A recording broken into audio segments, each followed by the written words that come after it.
tá? O que a gente nota já nessa questão, a gente entrando um pouco dessa questão das leis, é como vai se cumprir essas leis e mais ainda, se essa lei vai ser cumprida. Porque nós tivemos um presidente da República que um dia ele disse que a lei não pegou aqui no Brasil. Teve uma lei que não pegou. Nem me lembro a lei, também não quero me lembrar do nome do cidadão. Mas, então, essa questão, matar alguém é crime, aqui é 121, aí nos Estados Unidos, dependendo do estado, muda, mas o que é a grande diferenciação é o cumprimento desta pena. Então, matar alguém aqui no Brasil, você matou alguém, você é preso em flagrante delito, seja pela polícia, seja por qualquer cidadão, você vai ser preso, amanhã de manhã, se você matou essa pessoa, vai ser preso agora, amanhã de manhã, esse cidadão ele vai passar por uma audiência de custódia. Então, ele vai chegar na frente de um juiz e se ele falar que ele foi agredido, que ele foi, de uma certa maneira, coagido ou pressionado, seja fisicamente ou emocionalmente, a dizer algo, essa pessoa, muitas vezes, ela é posta em liberdade na hora. Tá? E é instaurado um inquérito, um processo, uma sindicância contra o policial. Então, aí entra os habeas corpus, habeas datas, habeas isso, a pessoa é condenada e depois ela tem a progressão das penas, do seu regime, então ele cumpre uma parte no regime fechado, depois ele vai para o semiaberto, depois ele vai para o aberto, então nesse semiaberto, nesse aberto ele já está cometendo crime novamente. Então, a grande diferença que eu vejo, e até o Monteiro e o Clauber pode nos clarear muito isso, é relacionado a pessoa. Bom, eu acredito que a maior vergonha do mundo, né, nós sermos brasileiros e morando nos Estados Unidos, o americano perguntar o que está acontecendo no Brasil hoje, que a pessoa não vai presa nunca, ela não vai ser presa. Se ela tiver dinheiro, ela não é presa. Então, além de todos esses benefícios que nós temos, ainda existem as instâncias que são recorríveis pelo criminoso, pelo acusado e por sua banca de advogados, e conforme mais dinheiro, mais chega até lá em cima, até ele ser posto em liberdade, como muitos criminosos que nós conhecemos, que recentemente foram colocados em liberdade. Então, essa questão que eu vejo da lei, o Brasil tem boas leis. Quem fala que aqui não tem lei, está muito enganado. Nós temos excelentes leis aqui no Brasil, que vai desde o atacado e famigerado, o Estatuto da Criança e do Adolescente, aí vem o Estatuto do Idoso, aí vem o Estatuto de tudo quanto é coisa, mas são leis, são boas leis. O que nós temos aqui é uma grande falha na execução dessas leis, na aplicação dessas leis, e não são pelas autoridades policiais, porque a polícia prende, a Polícia Militar prende, a Guarda Civil prende, a Polícia Federal prende, a polícia... Todos nós prendemos, encaminhamos. Quando chega na hora da aplicação desta lei, aí existem todos os benefícios da lei. Então, uma das coisas que nós mais falamos, e durante a minha vida inteira eu adquiri esta experiência, é de que nós temos que ter muito mais cuidado aqui no Brasil com o criminoso novo, comum, recém-entrado para o mundo do crime, porque ele não conhece os benefícios da lei. Então, para esse criminoso, ele não quer de maneira nenhuma ser preso em flagrante e ir para o sistema prisional nacional.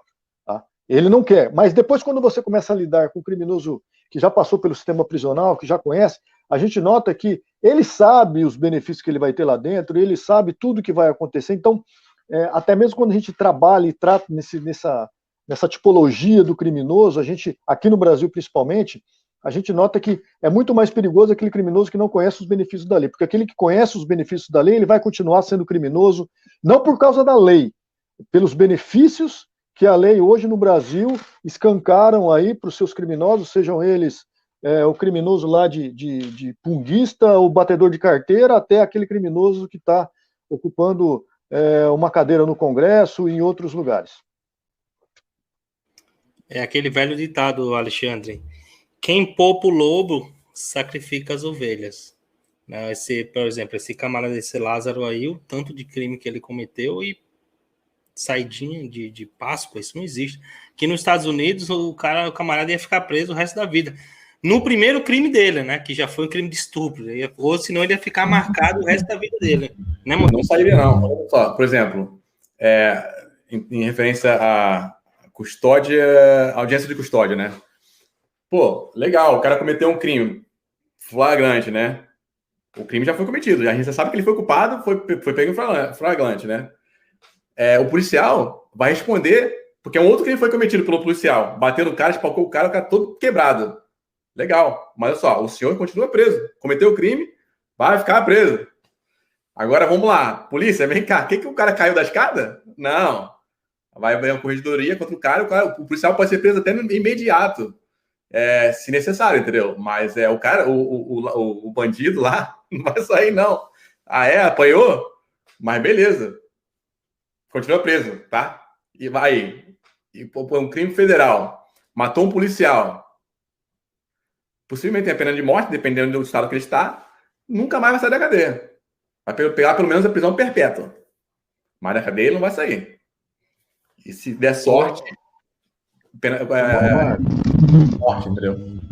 Monteiro, e uma coisa interessante que a gente nota a diferença aqui do Brasil para os Estados Unidos é legítima defesa. Legítima defesa tem os seus limites aqui no Brasil e nos Estados Unidos. Então, existe a legítima defesa, artigo 25 do Código Penal, as excludentes estão previstas lá no 23 do Código Penal, assim como aí nos Estados Unidos tem também. O problema nosso é a média, é a medida com que as ações são aferidas por quem de direito. Então, só para a gente explicar melhor isso.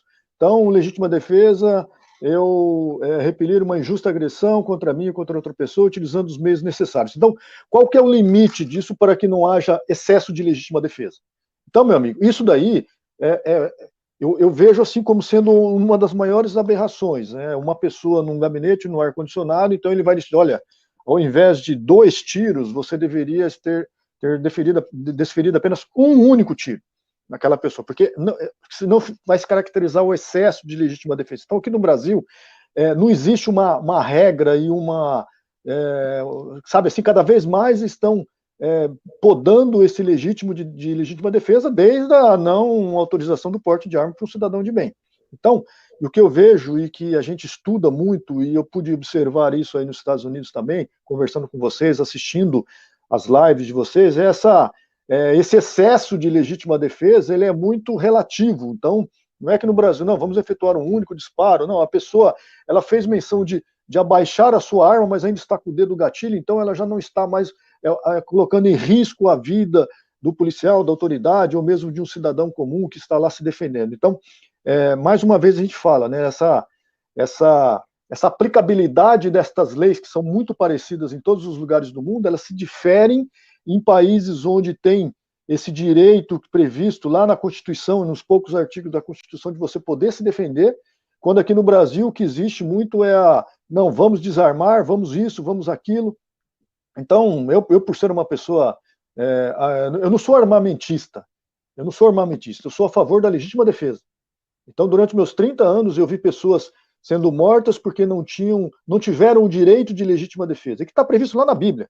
Tá? Já falou aqui, o Monteirão aí vai ser capelão, se Deus assim permitir. Então, é um direito natural do ser humano. Não é algo que o A mais o B tem que nos dar esta autoridade ou esta autorização para nós nos defendermos. É um direito natural de nós nos defendermos. Como? Utilizando-se dos meios necessários. Ótimo, legal. Quais são os meios necessários que eu devo utilizar para repelir uma injusta agressão contra mim, contra a minha família, contra o cidadão de bem? Então, aí que vem as discussões. Não, pega um pedaço de pau, pega não, peraí. Nós temos que ter essa equiparação, né, nivelamento. Repelir, assim, exatamente, nivelar essa injusta agressão, repelir essa injusta agressão. Então, assim, são alguns absurdos que nós vemos aqui no Brasil, de alguns pseudos especialistas em segurança pública, pseudos especialistas em segurança privada, por isso eu gosto sempre de falar. Né? Existem pessoas que são especialistas e pessoas que têm conhecimento. Se eu pego um gestor de segurança privada, que o cara nunca trabalhou, nunca foi vigilante, nunca foi porteiro, vigia, controlador de acesso, ele é um especialista em segurança privada porque ele tem uma faculdade de gestão? Não é um especialista, ele tem conhecimento. Eu pego um especialista de segurança pública, o que o cara fez? Fiz uma faculdade de gestão de segurança pública, eu servi, às vezes, 1 ano, 2 anos na própria polícia, eu servi no exército. Não, você não é um especialista. Você é uma pessoa que detém conhecimento sobre aquele assunto. É ótimo, é muito bom, porém não se dê a si, né, para você, esse título de especialista, que é muito vergonhoso E hoje eu tive a oportunidade de ver algumas pessoas falando em algumas lives que eu assisti, de especialistas de segurança, que, olha, infelizmente é uma vergonha.